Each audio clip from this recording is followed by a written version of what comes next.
शैतान। Chartered accountant Kabir ऋषि और उनकी पत्नी ज्योति अपने बच्चों जाह्नवी और ध्रुव के साथ उत्तराखंड के देहरादून में रहते हैं। एक दूरदराज के हिल स्टेशन पर अपने फार्म हाउस में छुट्टियां मनाते समय वे वनराज कश्यप नामक एक रहस्यमय व्यक्ति से मिलते हैं। वनराज जाह्नवी को उसके पराठे के बदले में एक लड्डू देता है।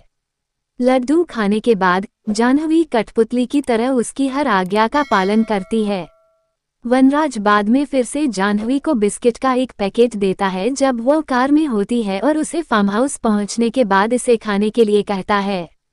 कबीर और उसका परिवार फार्म हाउस के पूल में आनंद लेने लगते हैं। ज्योति अपना गीला फोन सुखाने के लिए चावल के डिब्बे में रखती है और फिर छत पर पहुंचती है। उसने वनराज को फार्म हाउस के दरवाजे पर खड़ा पाया। जाह्नवी वनराज को अंदर आने देती है और वह दावा करता है कि उसके फोन की बैटरी खत्म हो गई है। उसकी उपस्थिति से परिवार अस्थिर हो जाता है और ज्योति कबीर से वनराज को घर से बाहर भेजने के लिए कहती है। वनराज जाह्नवी से उसके बॉयफ्रेंड और कॉलेज के बारे में बात करना शुरू कर देता है। ध्रुव जाह्नवी को उसके साथ खेलने के लिए कहता है। वनराज ध्रुव से परेशान है और जाह्नवी से झूले पर ध्रुव को धमकाने के लिए कहता है। जाह्नवी ध्रुव के साथ बहुत ऊंचा झूलती है जिससे ध्रुव डर जाता है और मदद की गुहार लगाता है। ज्योति और कबीर वहां पहुंचते हैं और ध्रुव को झूले से नीचे उतारते हैं।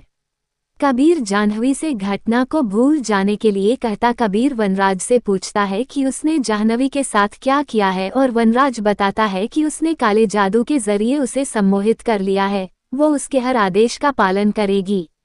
वनराज जाह्नवी को लगातार खड़े रहने और बैठने का आदेश देता है और वो उसका पालन करती है।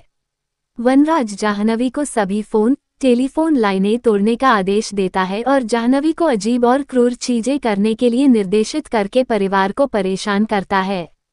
वनराज जाह्नवी को सूखी चाय की पत्तियां खाने का आदेश देता है और वह ऐसा करती है।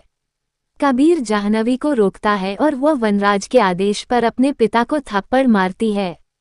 वनराज कबीर और ज्योति से जाह्नवी को उसे सौंपने के लिए कहता है क्योंकि उसे ऐसा करने के लिए उनकी अनुमति चाहिए। जब वे मना करते हैं तो वनराज जाह्नवी को मारता है और कबीर उस पर हमला करता है। वनराज जाह्नवी को ध्रुव का सिर तोड़ने का आदेश देता है और वह ऐसा करती है।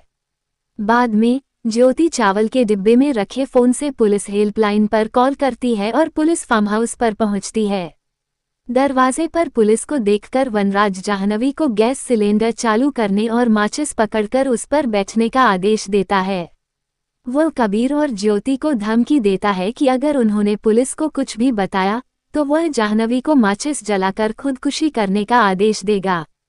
परिवार पुलिस के साथ सामान्य व्यवहार करता है और पुलिस आखिरकार वहां से चली जाती है। कबीर उन्हें बख्शने के बदले में पैसे देता है।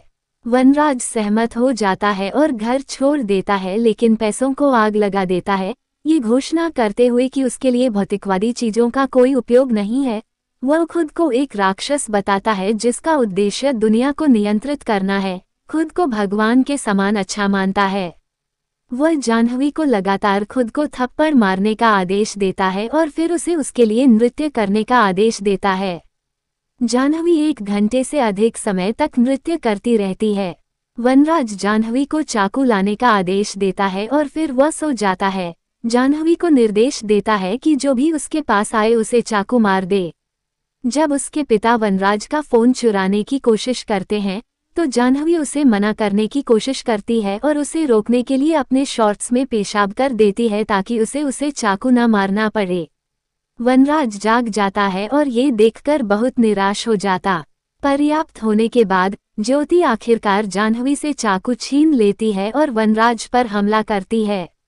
बाद में कबीर जाह्नवी को सीढ़ियों पर बांध देता है और वनराज पर हमला करना शुरू कर देता है।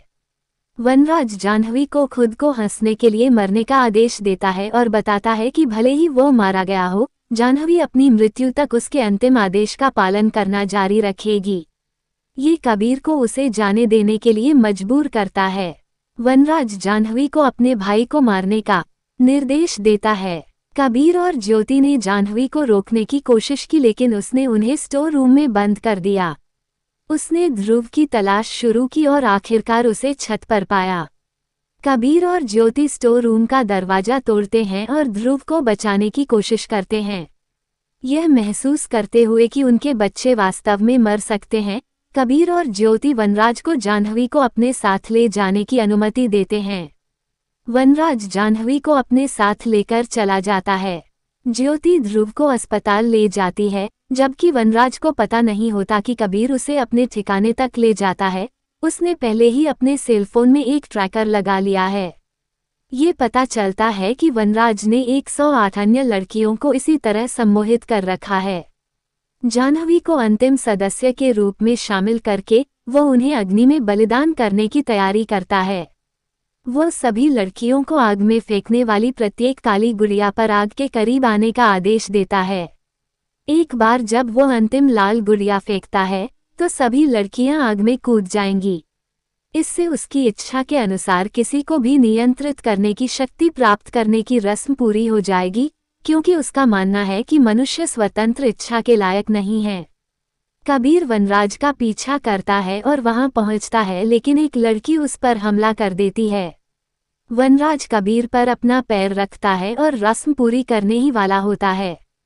कबीर वनराज पर जलाऊ लकड़ी से हमला करता है और अंत में अंतिम लाल गुड़िया से वनराज की जीभ काट देता है। वनराज लड़कियों को कुछ भी आदेश नहीं दे सकता और अब असहाय है। जब लड़कियां कबीर को मारने की कोशिश करती हैं, तो वो वनराज की आवाज़ की संपादित रिकॉर्डिंग बजाता है, जिसमें वो उनकी आज़ादी की घोषणा करता है। इससे पहले कबीर ने घर के सिक्योरिटी कैमरे से वनराज की रिकॉर्डिंग ली थी, जिसमें वह जाह्नवी से कह रहा था कि उसके पिता चाहते हैं कि वो उसे छोड़ दे। कबीर ने अपने शब्दों को इस तरह से जोड़ा कि ऐसा लगे कि वनराज लड़कियों को सामान्य होने का आदेश दे रहा है। इस तरह रिकॉर्डिंग सुनने के बाद लड़कियां उसके नियंत्रण से मुक्त हो जाती हैं। जैसे ही कबीर और उसका परिवार अस्पताल में ठीक हो जाता है, वनराज की बंधक लड़कियों को पुलिस द्वारा सुरक्षित रूप से उनके घर वापस भेज दिया जाता है, जो कबीर को सूचित करती है कि वनराज लापता हो गया है। 1 साल बाद कबीर को एक अलग कमरे में जाते हुए देखा जाता है, जहां उसने वास्तव में वनराज को बंदी बना रखा है।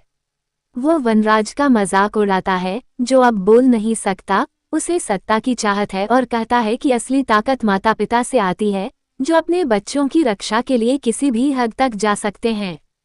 वह घोषणा करता है कि यह अब नरक है और वह वनराज का शैतान है। फिर वह वनराज से कहता है कि वे अगले दिन फिर मिलेंगे और वहां से चला जाता है, जबकि वनराज अभी भी पीड़ित है।